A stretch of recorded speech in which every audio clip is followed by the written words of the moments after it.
Imagine opening a door you have walked past every single day for 6 months. You know what is behind it.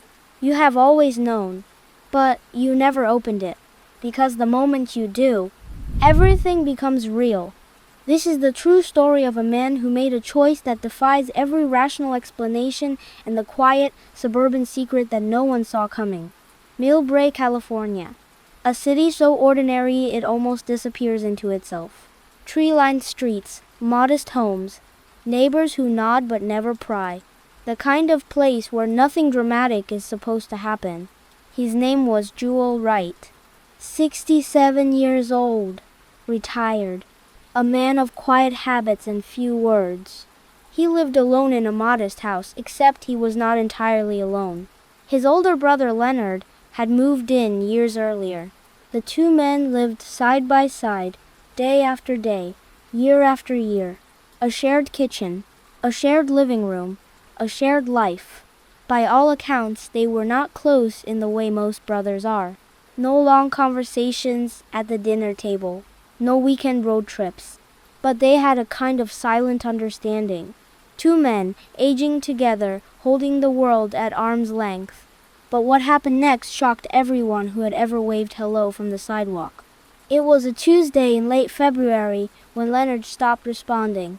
He did not come out for breakfast. He did not turn on the television. The house held a silence it had never quite held before. Jewell went to check on him, and there was Leonard. Leonard was 72 years old. He had a heart condition. His doctors had warned him. His body had warned him.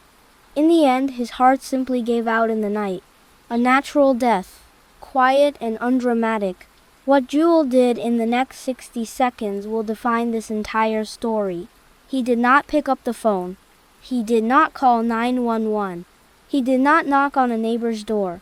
Instead, Jewell pulled a blanket over his brother. He closed the bedroom door, and he went back to the kitchen. He made his coffee. He sat down at the table. And he waited for a feeling that never came. Police didn't realize something important, yet no one had reported anything wrong. A week passed. Then two. Then a full month. Jewell kept up the appearances of a man with no secrets. He collected the mail. He took the bins out on trash day. He bought groceries for one, though the neighbors assumed he had always shopped light. Leonard's pension checks kept arriving.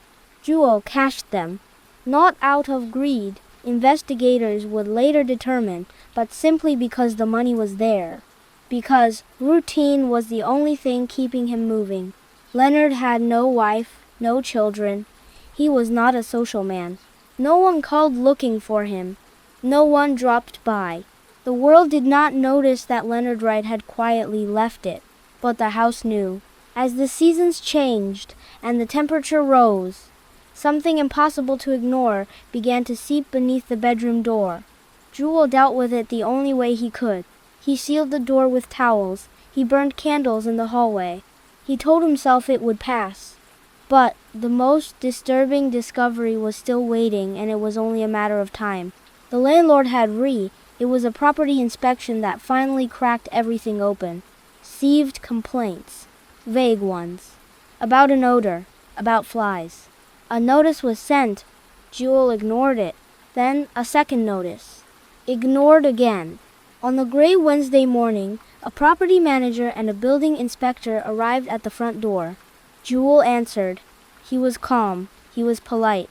He said everything was fine.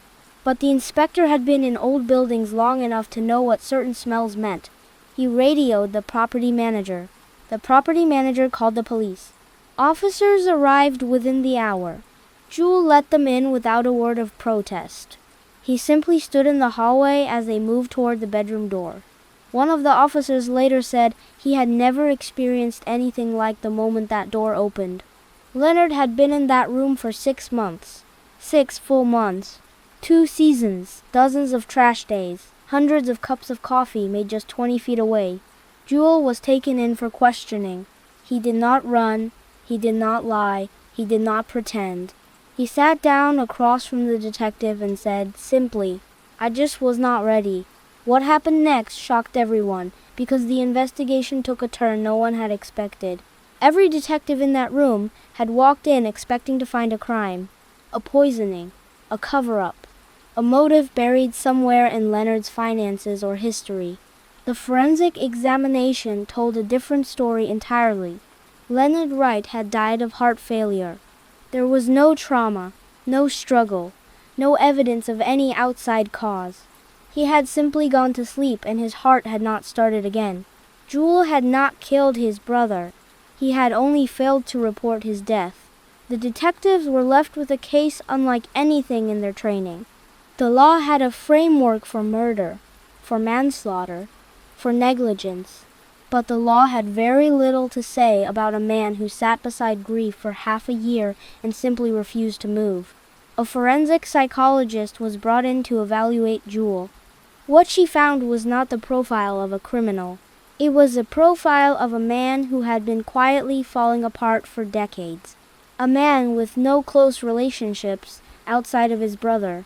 A man who had never, not once in his adult life, successfully processed a loss.